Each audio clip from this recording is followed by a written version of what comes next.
that ladies don't come first. It's always the men who arrive earlier, right? And as usual, my wife is late. She's about to arrive. So here we are, husband and wife, two authors, very different. One living in a fictional world, yours truly, and the other very real, right? Everything about her is real, not cosmetic, right? But here, the guy who doesn't put cosmetics is a bit unreal. So now I have to wait and say something until she arrives, which she will in the next 4 or 5 minutes. So I'm going to take the opportunity of telling you something about my book. So when she comes, she'll tell you something about hers. My book is a prisoner, jailer, prime minister, let's put it that way.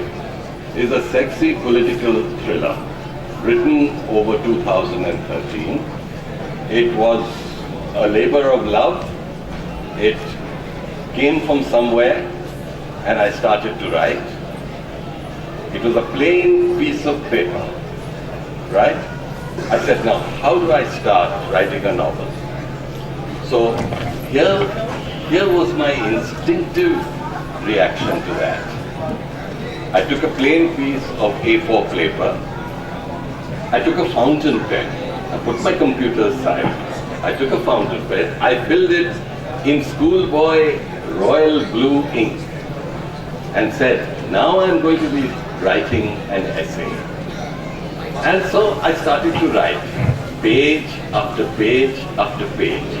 I did not go back, I did not revise, I did not look at the last line, I did not think about what I had written. The idea was to write. So I said, if I fill that one foolscap page, then I'll be able to do the second. And that's how it happened. Oh, she's come. Beautiful lady. So while I welcome you, may I welcome in the midst of my discourse my wife, author, the real one, non-fiction, Nilüfer Kariboy. And she has written a book called Flame, which is about her famous mother Shehnaz. And I call my mother-in-law Shehnaz, and she always objects. Call her mummy, call her this, call her that. But then I am an old man, you know, with getting a bit of white hair, and you know, and my mother-in-law is a young-looking 70 odd. I won't reveal the age. So looking at that, I said I'll be a bit diplomatic and just take the lead just for a while. So I just want to complete how I wrote my first book. So I took that schoolboy royal blue ink and filled my fountain pen, and I started to write. And then a lot of things were happening around, political things, because here was Narendra Modi like a tufan coming across the land. There was a change in the air, there was a saffron tinge in the air, there was interest in the air, there was excitement in the air.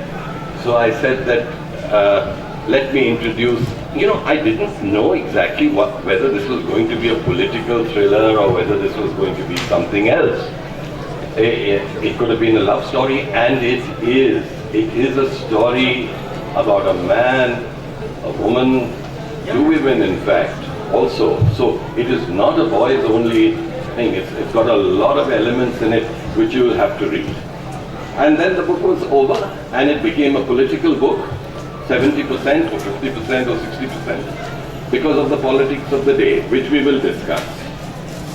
Now, just once before I hand over to my wife, since last night she's been fighting with me. Right? Now why? She says, just like Arnab Goswami on Times Now, she says, I'm Prime Minister, here are my 10 questions I'm going to ask you tomorrow morning. And you know, I got frightened. Please don't tell me that 10 or 7, I think it's 7. So, you know, like all politicians run from Arnab's show when he shouts that, look, I'm going to ask you these 10 questions. Last night it was to the Prime Minister. Of course, there's Narendra Modi on the other side who actually runs the way. I think it was Karan Thapar or something like that. So he was asked an embarrassing question and he ran, and since then he's never come back to face the press. But why? Let me be mean to him. Now, it doesn't matter. Why didn't he come back? Because this woman-man angle which we'll be talking about just now.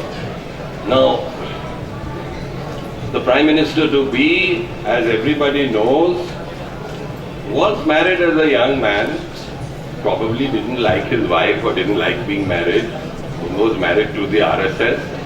So he ignored his wife for 40 years or hid his wife. That's another issue I've got, right?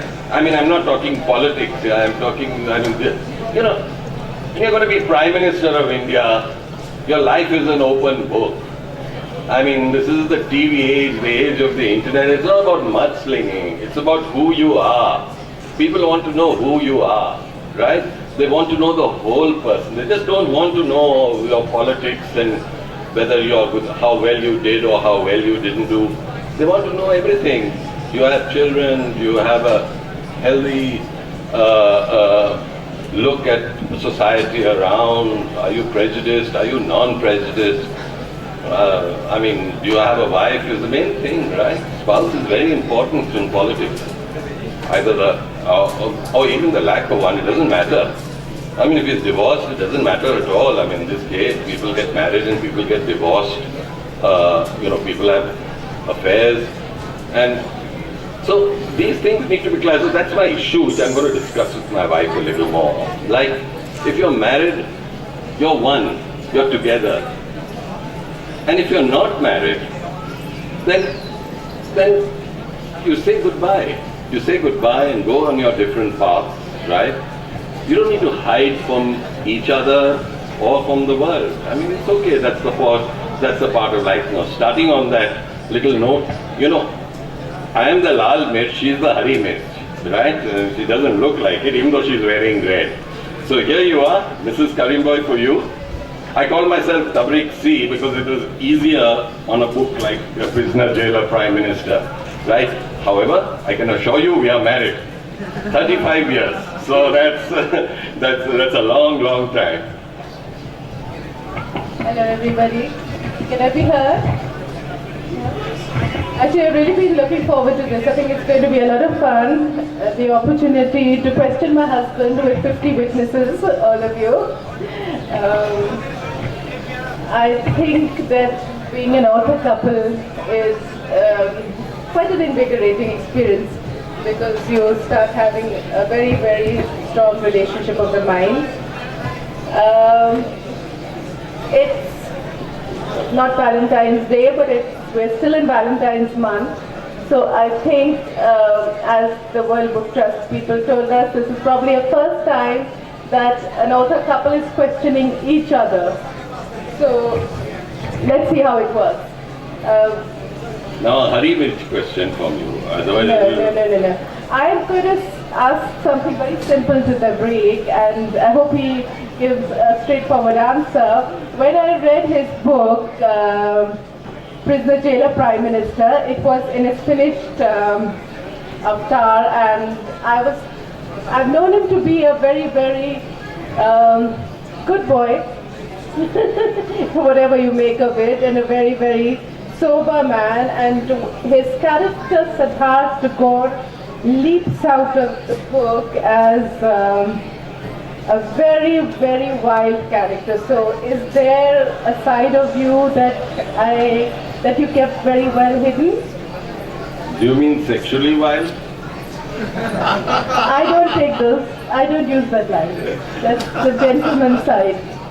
Okay, do you mean that, okay, I'm not the Prime Minister or whatever, but I don't use, I have never used private detectives or the central monitoring system or the state machinery to follow my girlfriends, right? So it means you didn't have girlfriends. As people do. So you do confess you had girlfriends? No.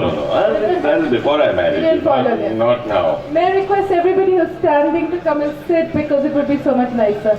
Okay. I can look at you here. So what else? You got something else? Yes, and 7 or 10 questions? I'm not telling you. Okay. Yet. And after this, you have to ask me a question. This is my second question. No, I'll ask you now if you want. Yes, please do. Okay, the book that you have written, right, is totally non-fiction. Correct? Yes, And what is in it, it's about your mother.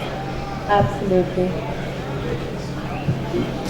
With due respects to my mother-in-law, Shahnaz, I want to ask you, have you painted a larger-than-life image of her? Or an actual image of her? Or have you toned down her image of her? Or, my mother, myself, have you put yourself into the book? In her reflection, in a shadow, or not? You know, I Several think there are no shadows in this book. Everybody is an individual.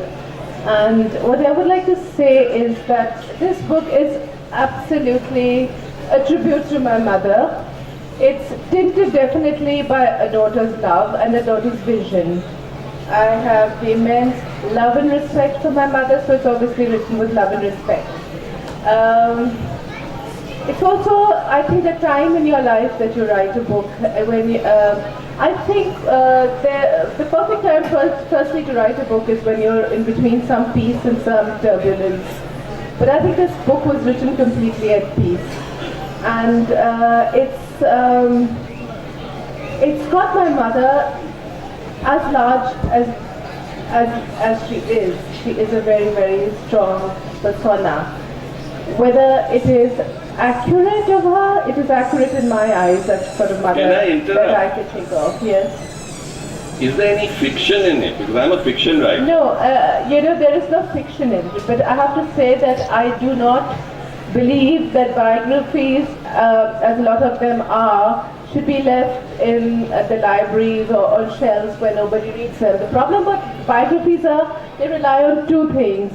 They really rely on either, you know, some form of something sensational about the person that you're writing about, or an incident about somebody else related.